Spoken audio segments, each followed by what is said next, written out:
কেমন আছো তোমরা সবাই? আশা করি ভালো আছো। আজকে শুরু করব মহাবীর। লাস্ট ক্লাস আমি গৌতম বুদ্ধ পড়েছি, আজকে মহাবীরের জীবনী শুরু করব। তো মহাবীরের জীবনীতে গৌতম বুদ্ধের মতো অত বড় কিছু নাই, কিন্তু যতটুকু আছে অনেক ইম্পর্টেন্ট। এখান থেকে কিছু প্রশ্ন আসে পরীক্ষাতে, এবং পরীক্ষাতে আসলে যেন পারো সেইভাবে পড়াবো, এবং সেই প্রশ্নগুলোই তোমাদের কাছে তুলে ধরবো আজকে এই ক্লাসে। তো শুরু করতে যাচ্ছি মহাবীরের জীবনী।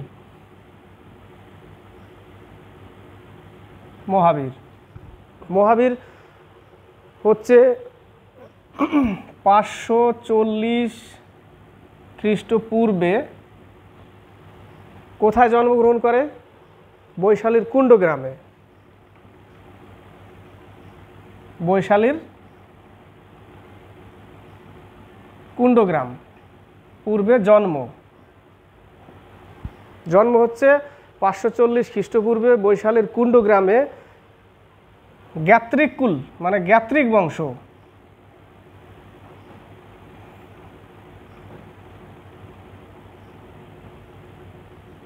দেখো কুল বানান জানি না, জ্ঞাত্রিক বংশ লিখছি।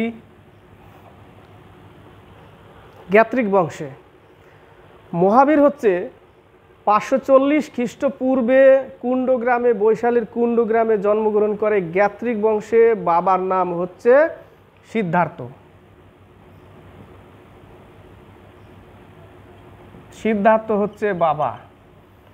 মায়ের নাম হচ্ছে ত্রিশলা।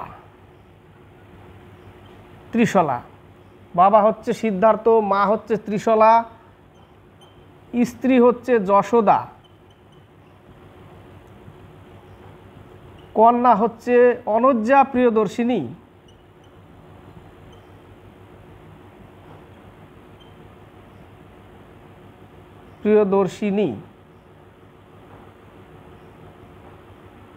অনজ্জা প্রিয়দর্শিনী। 540 খ্রিস্টপূর্বে কুণ্ডগ্রামে, বৈশালীর কুণ্ডগ্রামে জ্ঞাত্রিক কুলে জন্মগ্রহণ করে। বাবার নাম সিদ্ধার্থ, মায়ের নাম ত্রিশলা। ত্রিশলা হচ্ছে লিচ্ছবি বংশের চেতকের বোন। লিচ্ছবি ষোড়শ মহাজন পদের, লিচ্ছবি একটা মহাজন পদের মধ্যে 16টার মধ্যে একটা লিচ্ছবি। সেই বংশের লিচ্ছবি মহাজন পদের চেতকের বোন। কার বোন? চেতকের বোন ছিল। এই লিচ্ছবি থেকে একটা প্রশ্ন আসে যে প্রথম ইতিহাসে গণতান্ত্রিক শব্দ কোথা থেকে পাওয়া যায়? এই প্রশ্নটা আসতো এক সময়, এখন আসে কিনা জানি না। তবে শুনে রাখো, গণতান্ত্রিক শব্দ এই লিচ্ছবি জনপদ থেকে পাওয়া যায়। জনপদ বলতে ষোড়শ মহাজনপদের যে 16টা মহাজনপদ, তার মধ্যে লিচ্ছবি একটা মহাজনপদ। সেখান থেকে পাওয়া যায় কি শব্দ? গণতান্ত্রিক শব্দটা। ঠিক আছে? তো এই লিচ্ছবি বংশের চেতকের বোন ছিল কে? সিদ্ধার্থের মা যশোদা। কন্যা হচ্ছে যশোদা তো স্ত্রী, ত্রিশলা। ওর মা হচ্ছে ত্রিশলা, স্ত্রী হচ্ছে যশোদা, আর কন্যার নাম হচ্ছে অনজ্জা প্রিয়দর্শিনী। তো মহাবীরের ছোটবেলার নাম কি ছিল? বর্ধমান। ছোটবেলার নাম কি? ছোটবেলার নাম বর্ধমান। ছোটবেলার নাম হচ্ছে বর্ধমান। এর একটা দাদা ছিল, তার দাদার নাম হচ্ছে নন্দীবর্ধন।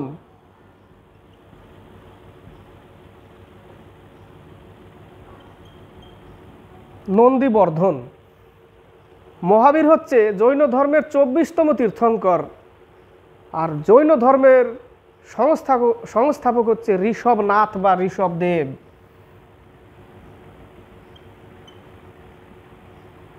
জৈন ধর্মের সংস্থাপক ঋষভনাথ বা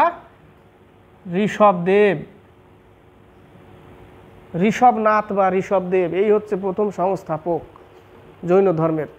এবার যদি প্রশ্ন আসে যে জৈন ধর্মের প্রকৃত সংস্থাপক কে, তাহলে মহাবীর। প্রকৃত সংস্থাপক মহাবীর। প্রকৃত শব্দ দিলেই মহাবীর। আর যদি বলে যে জৈন ধর্মের সংস্থাপক কে, তাহলে ঋষভদেব বা ঋষভনাথ। ক্লিয়ার? এরপরে আসবে যে মহাবীর 30 বছর বয়সে নন্দীবর্ধনের অনুমতি নিয়ে, অর্থাৎ তার দাদা নন্দীবর্ধনের অনুমতি নিয়ে 12 সন্ন্যাস ত্যাগ মানে সন্ন্যাস গ্রহণ করে, 12 বছর তপস্যা করে, কঠিন তপস্যা করে। কত বছর? 12 বছর কঠিন তপস্যা করে ঋজুপালিকা নদীর তীরে শাল গাছের নিচে, কোন গাছের নিচে? শাল গাছের নিচে জ্ঞান প্রাপ্তি করে। ক্লিয়ার? জ্ঞান প্রাপ্তি করে শাল গাছের নিচে। জ্ঞান প্রাপ্তির পর মহাবীর যে উপদেশটা দিত, সেই উপদেশটা দিত অর্ধমাগধী বা প্রাকৃত ভাষা। একদিকে গৌতম বুদ্ধ দিয়েছিল পালি ভাষায়, মহাবীর দিচ্ছে অর্ধমাগধী বা প্রাকৃত ভাষা। সেই সময়ের সাধারণ জনগণের ভাষা ছিল কি? প্রাকৃত ভাষা বা অর্ধমাগধী। অর্ধমাগধী ভাষা ছিল সেই সময়ের, সেই ভাষাতে উপদেশ দিত জৈন ধর্মের। এবার আসবো জৈন ধর্মের ওই সময় কিছু প্রাকৃতিক দুর্যোগ। 300 খ্রিস্টপূর্বে ওই সময় 12 বছরের একটা বিশাল অকাল মানে অকাল পড়ে যায়। সেই অকাল পড়ে যাওয়াতে জৈন ধর্মের 11টা গণধর ছিল। গণধরের মধ্যে 2টো গণধর, যেরকম স্থূলভদ্র আর ভদ্রবাহু। ভদ্রবাহু কি করে? তার শিষ্যদের নিয়ে কর্ণাটকে চলে যায়, শ্রবণবেলগোলায়, যেখানে শ্রবণবেলগোলায় গোমতেশ্বর মূর্তি অবস্থিত কর্ণাটকে, তাই না? তো ভদ্রবাহু কি করে? শ্রবণবেলগোলায় চলে যায় এবং স্থূলভদ্র মগধেই থেকে যায়। যখন ভদ্রবাহু তাদের শিষ্যদের নিয়ে যতক্ষণ আসে মগধে আবার ফিরে, ততক্ষণে স্থূলভদ্র এবং ভদ্রবাহুর মধ্যে মতভেদ শুরু হয়ে যায়, তাদের মত পার্থক্য শুরু হয়। জৈন ধর্মের আধ্যাত্মিক বিচারধারা ছিল সাংখ্য দর্শন থেকে নেওয়া। সাংখ্য দর্শন কে? কপিল। সাংখ্য দর্শন কার? কপিলের, তাই না? কপিল মুনি। তো জৈন ধর্মের আধ্যাত্মিক বিচারধারা ছিল, সেটা ছিল সাংখ্য দর্শন। তো ভদ্রবাহু আর স্থূলভদ্রের মধ্যে মত পার্থক্য হয়ে যায় যখন ভদ্রবাহু কর্ণাটক থেকে ফিরে আসে মগধে আবার। তখন জৈন ধর্ম 2টো ভাগে ভাগ হয়ে যায়, একটা হচ্ছে শ্বেতাম্বর আর একটা হচ্ছে দিগম্বর। শ্বেতাম্বরটা হচ্ছে স্থূলভদ্রের, যারা শ্বেত বস্ত্র পরত, এবং দিগম্বরটা ছিল ভদ্রবাহুর, যারা নগ্ন থাকত।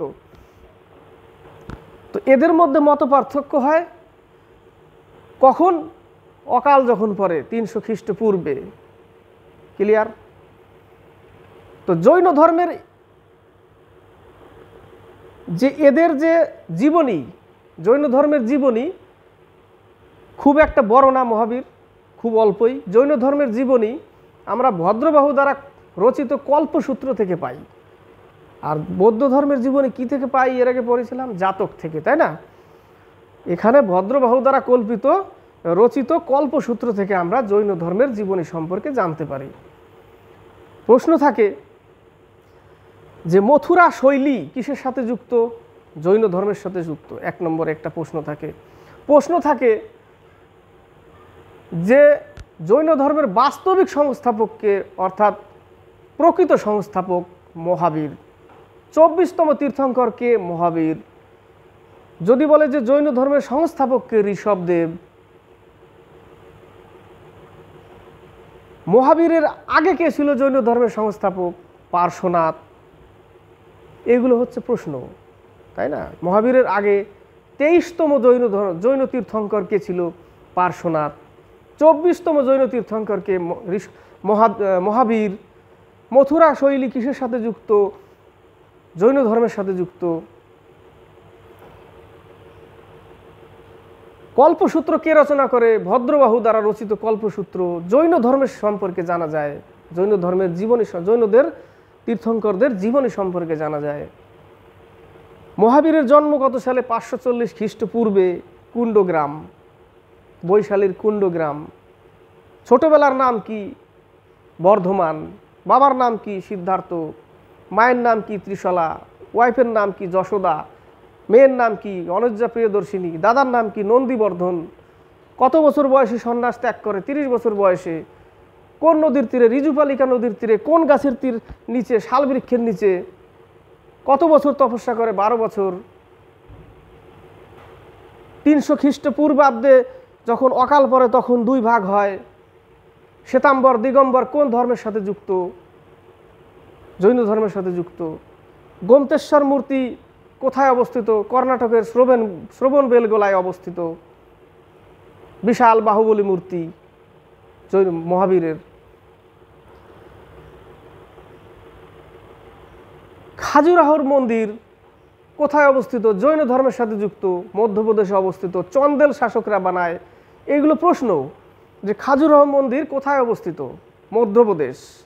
কোন রাজারা বানায়? চন্দেল শাসক। দিলবারার জৈন মন্দির কোথায় অবস্থিত? মাউন্ট আবু, রাজস্থানের মাউন্ট আবু, যেটা আরাবল্লী পর্বতের উপরে অবস্থিত। মাউন্ট আবু, আরাবল্লী পর্বতের সর্বোচ্চ শৃঙ্গ হচ্ছে গুরু শিখর, মাউন্ট আবুর উপরেই গুরু শিখর। মাউন্ট আবুতে হচ্ছে দিলবারা জৈন মন্দির মাউন্ট আবু, খাজুরাহ মন্দির মধ্যপ্রদেশ, গোমতেশ্বর মূর্তি শ্রবণবেলগোলা কর্ণাটক। তো এইগুলো হচ্ছে প্রশ্ন। মথুরা শৈলী কিসের সাথে যুক্ত? জৈন ধর্মের সাথে যুক্ত। এগুলো হচ্ছে ভেরি ভেরি ইম্পর্টেন্ট। তাছাড়াও কিছু ইম্পর্টেন্ট যেগুলো, সেগুলো হচ্ছে যে প্রথম তীর্থঙ্কর, ইম্পর্টেন্ট যেগুলো আসে এখান থেকে আসে। দেখো, প্রথম ঋষভদেব, প্রথম থেকে আসে। দ্বিতীয় হচ্ছে অজিতনাথ, অজিতনাথ। এবার এরপরের থেকে 21 থেকে শুরু করবে। 21তম নমি, 22তম অরিষ্টনমি, অরিষ্টনমি, 23তম পার্শ্বনাথ, 24তম মহাবীর। এখান থেকে প্রশ্ন আসে। 22তম যে অরিষ্টনেমি, এই প্রশ্নটা আসে। 21তম তীর্থঙ্কর নমি আসে, দ্বিতীয় নম্বরও আসে অজিতনাথ।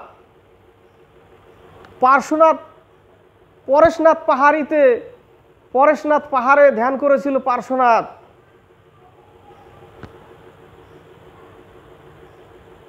অরিষ্টনেমি ঋগ্বেদে উল্লেখ আছে। এই অরিষ্টনেমি কৃষ্ণের নিকটবর্তী একজন, কৃষ্ণের কাছাকাছি অরিষ্টনেমি। এই প্রশ্নটা আসে। তো এখান থেকে এই কটা মনে রাখলে ইম্পর্টেন্ট। এই কটা মনে থাকলেই তুমি আশা করি কমন পরীক্ষার হলে তুলে দেয়।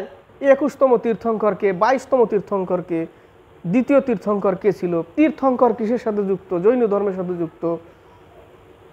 ত্রিরত্ন জৈন ধর্মের সাথে যুক্ত, জৈন ধর্মের ত্রিরত্ন। এই গেল মহাবীরের, বেশি খুব একটা বড় না। এই যে কটা মন্দির বললাম ইম্পর্টেন্ট মন্দির, খাজুরাহ মধ্যপ্রদেশ, দিলবারা জৈন মন্দির মাউন্ট আবু,